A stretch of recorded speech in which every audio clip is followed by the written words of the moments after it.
जय श्रीराम हो Solapurkar. 90 day challenge आजचा 80 day. सकाळी उठून चाललो बघ आता रनिंगला. बाहेर येऊन बुट घालून चाललो बघ आता. आज कोण मित्र नाही आलते त्यामुळे मी एकटा चाललो. जाताना रील्स बघत चाललो. तसंच रील्स बघत बघत आलो बघ इथं. आल्यावर तुम्हाला वाटत असेल की ऊन असं एवढं लवकर आला का. नाही हो, मी तिथं जंगलात जाऊन व्हिडिओ एडिटिंग करून आलतो.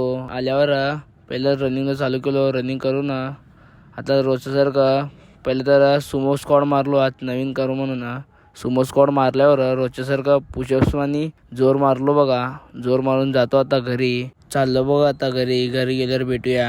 घरी आल्यावर पहिलं तर आता जातो आंघोळ करायला. आज माझा होता बड्डे त्यामुळे आता जातो आंघोळ करायला. आंघोळ करून आलो बघा. आल्यावर पहिलं तर कपडे घालून पद्धतशीर जेवायला बसलो बघा. जेवण करून होता काय निवांतच होतं. त्यामुळं काय आता टाइमपास होईना झालं त्यामुळे गप्प झोपून टाकलो. झोपून उठलो दुपारी. उठून पद्धतशीर जातो जिमला. हे ब्लॉग खूप मोठं होत आहे त्यामुळे पार्ट 2 येईल. हे ब्लॉग आवडला असेल लाईक फॉलो शेअर कमेंट नक्की करा. धन्यवाद.